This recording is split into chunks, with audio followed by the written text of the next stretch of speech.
यह सुनकर बहुत दुख हुआ। इतनी कम उम्र में और इतने कम समय के भीतर माता पिता दोनों को खो देना एक बहुत बड़ा सदमा है। आप जिस अकेलापन और भारीपन को महसूस कर रहे हैं वो पूरी तरह से स्वाभाविक है। अभी ऐसा लगना कि सब कुछ बिखर गया है। आपकी स्थिति में किसी हो सकता तो खुद को संभालने के लिए इन बातों पर गौर करें। 1. खुद को महसूस करने का समय दें। अभी आप जिस दौर से गुजर रहे हैं उसमें बहुत ज्यादा मजबूत दिखने की कोशिश ना करें। अगर रोना आए तो रो लें। भावनाओं को दबाने से मानसिक बोझ और बढ़ता है। यह समय शोक, ग्रीफ का है और इसे पूरी तरह महसूस करना ही इसे धीरे धीरे कम करने का एकमात्र रास्ता है। 2. एक बार में सिर्फ एक कदम। पूरे भविष्य या पूरे बिजनेस, घर को एक साथ संभालने की चिंता न करें। अभी आपका लक्ष्य सिर्फ आज को संभालना होना चाहिए।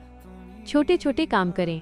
समय पर खाना और पानी पीना, जरूरी कागजी कार्रवाई या घर के सबसे जरूरी काम निपटाना। बाकी सब कुछ समय के लिए धीमा किया जा सकता है। 3. बिजनेस, ऑफिस की जिम्मेदारी। घर और ऑफिस को अकेले संभालना मुश्किल लग सकता है, लेकिन याद रखें कि हरी भोग सिर्फ एक बिजनेस नहीं, आपकी मम्मी का आशीर्वाद और उनकी प्रेरणा है। कई हिस्सों में बांटें। अगर संभव हो तो किसी भरोसेमंद दोस्त या रिश्तेदार जैसे अंकित भैया की मदद लें, जो कुछ समय के लिए काम का बोझ साझा कर सकें।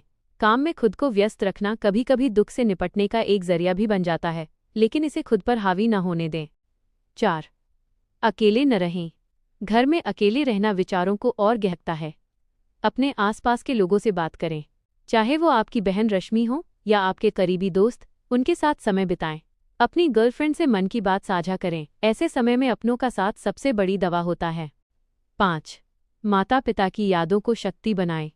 आप अभी जो भी कर रहे हैं, चाहे वो पढ़ाई हो या बिजनेस, वो उनके सपनों का हिस्सा है। जब भी आप कमजोर महसूस करें, सोचें कि वे आपको किस तरह आगे बढ़ते देखना चाहते थे। आपकी सफलता ही उन्हें सबसे सच्ची श्रद्धांजलि होगी। एक जरूरी बात, अगर आपको लगे कि मन बहुत ज्यादा घबरा रहा है या आप बिल्कुल भी नहीं संभाल पा रहे हैं, तो किसी प्रोफेशनल काउंसलर या डॉक्टर से बात करने में संकोच न करें। आप बहुत बहादुर हैं कि इस स्थिति में भी सब कुछ संभालने की कोशिश कर रहे हैं। धीरे धीरे सब ठीक हो जाएगा, बस खुद को थोड़ा समय दीजिए।